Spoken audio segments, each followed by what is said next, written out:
사도행전 9번째 시간입니다. 고린도에서의 바울이 고린도의 큰 항구에 있는 해당과 접촉을 가짐으로써 야기된 충돌은 교회가 해당 곁에 세워짐으로 인하여 더욱 심화되었다. 참조 18장 7절. 환상 가운데 바울은 임마누엘의 약속을 받았다. 이 성중에 내 언약 백성이 많음이라. 18장 10절.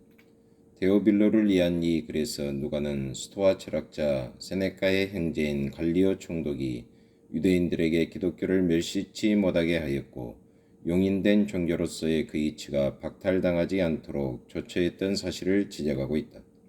심지어 그리스도인이 된 그리스보로부터 해당장의 직분을 이어받은 소스데네는 그가 복음을 반대했던 결과로 매를 맞기까지 하였다.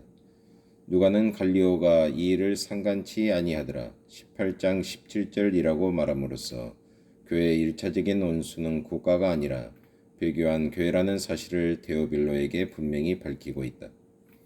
고린도서를 올바로 이해하기 위해서는 고린도 교회가 이방인들로만 구성된 것이 아니라 사실상 회당으로부터 탈퇴한 무리들이 세운 것이라는 점을 기억해야 할 것이다. 따라서 고린도 교회는 해당과의 끊임없는 대립 속에 존재했던 것이다. 에베소에서의 바울은 소아시아의 주요 도시를 육로로 되돌아보며 에베소를 경유하여 안디옥에 돌아왔다. 에베소 교회도 역시 해당으로부터 분리되어 생겨난 교회였다. 바울은 에베소에서 오랫동안 사역했다. 바울은 2년 동안 두란노라고 명하는 사람의 학교에서 가르쳤는데 두란노는 수사학 교사였다. 고대 사본에 따르면 바울은 배우러 오는 자들을 오전 11시부터 오후 6시까지 시간을 내어 가르쳤다고 한다. 주의 말씀은 점점 흥황하고 널리 퍼져갔다. 19장 20절. 마술사들의 책이 불타고 은장색이 조합이 소란을 일으킨 사실은 복음이 얼마나 진보되어 갔는지를 말해주고 있다. 아데미신, 고대 아스타롯 여신을 예배하던 풍습도 사라져갔다. 9. 오순절 1주년 20장 1절로 21장 16절. 이교도 가운데서의 추수. 사도행전 초두에서 누가는 오순절에 대하여 말하고 있다. 사도행전의 끝부분에서 오순절에 대한 언급이 또 한 번 나온다. 우리는 바울이 오순절에 참석하기 위하여 시간을 맞추어 예루살렘에 도착하는 광경을 보게 된다. 20장 16절. 처음보다 나중이 더 나은 경우가 바로 이 경우를 두고 하는 말이다. 왜냐하면 첫 번째 오순절의 추수는 유대인들 및 그들의 추종자들에 한정되어 있었는데 사도행전의 끝부분에 보면 바울이 성도들 즉 예루살렘의 교회를 위한 연보를 가진 개종한 이방인 무리를 거느리고 예루살렘으로 돌아오고 있기 때문이다. 24장 17절. 참조 고린도전서 16장 1절 이하. 고린도후서 8, 9장. 바울은 연안 지역에 세워진 교회의 대표들과 함께 왔던 것이다. 이사야 60장이 성취되고 있었다. 만방의 여호와의 전에 산으로 모여들고 있었던 것이다. 이사야 2장 2절 이하. 미가서 4장 1절 이하. 이교도들이 주의 종의 말을 순종할 때 유대인들이 시기하지 않겠는가? 바울과 함께 동행하는 자들은 그들의 출신이 보여주고 있듯이 이교도들 가운데서 거둔 추수를 말해주고 있다. 그들 중에는 소바더, 마게도냐의 베레아 출신, 아리스타고와 세군도, 마게도냐의 데살로니가 출신, 가이오, 소아시아 동부의 더베 출신, 두기고와 드로비모, 소아시아 서부의 에베소 출신 등이 있었다. 예루살렘으로 향하는 또 다른 운명의 여행. 사도행전에는 누가복음서에서처럼 선지자들을 죽이고 핍박하는 도시인 예루살렘으로 향하는 여행에 대하여 많은 부분을 할애하고 있다. 누가는 그리스도께서 장차 자기에게 임할 고난에 대하여 언급하신 것을 세 차례나 기록한 것 같이 바울에게 장차 임할 고난에 대해서도 세 차례나 언급하고 있다. 20장 22절 23절, 21장 4절 11절. 추수의 절기 오순절에 어두운 그림자가 드리워지고 있었다. 바울은 자기 앞에 놓인 길을 가야 한다는 사실을 알고 있었다.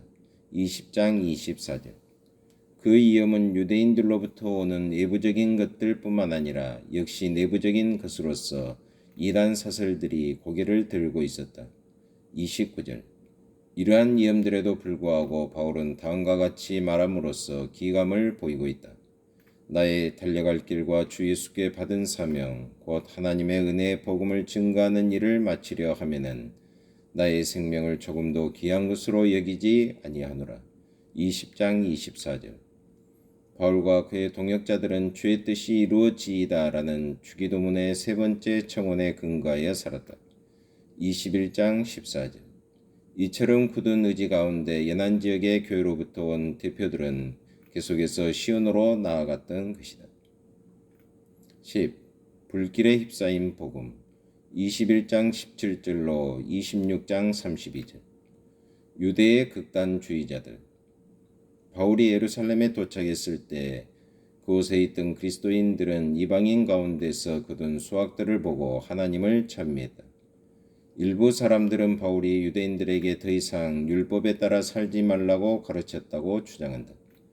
따라서 예루살렘의 지도자들은 이러한 소문을 공개적으로 반박하기 위하여 다른 4명의 유대인 그리스도인들과 함께 바울이 나시린의 서원을 행할 것을 요구했다.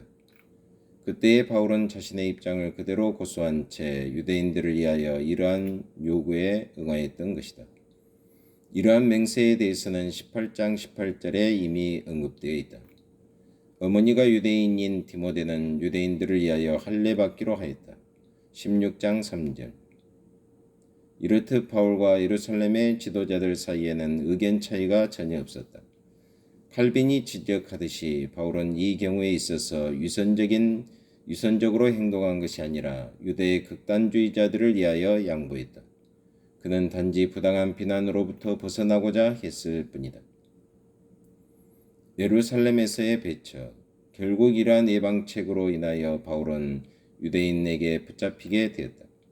바울이 에베소의 드로비모와 함께 예루살렘에 있는 것이 목격되었는데 나중에 소아시아의 에베소 지역에서 온 유대인들은 바울이 성전에 있는 것을 보고 드로비모도 함께 그 안에 있을 것이라고 추정하였다.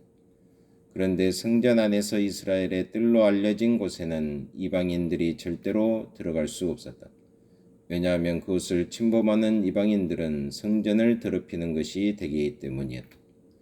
드로비모가 바울과 함께 성전에 있었으리라고 단정한 유대인들은 이러한 성전 모독은 모세 율법에 대한 바울의 혁명적 견해에서 비롯된 자연스러운 결과라고 간주하였다.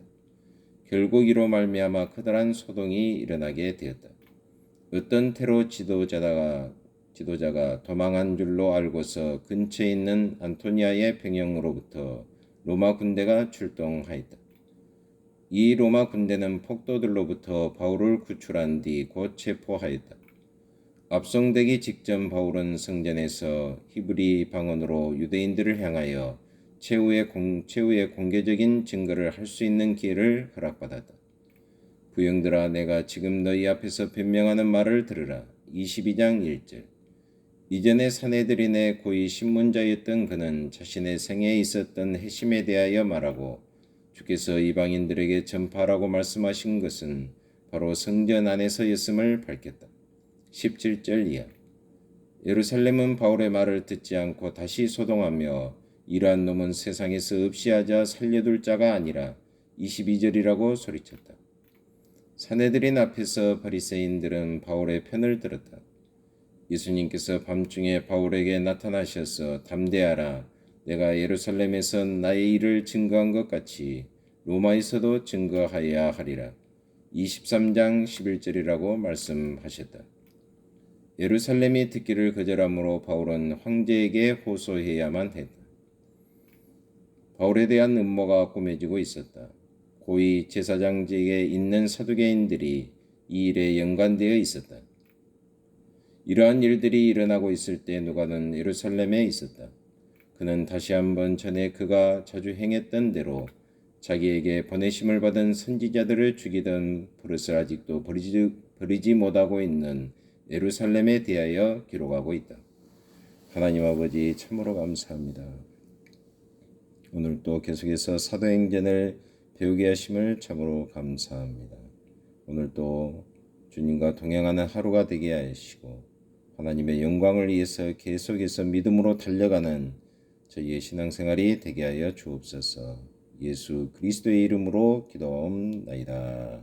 아멘.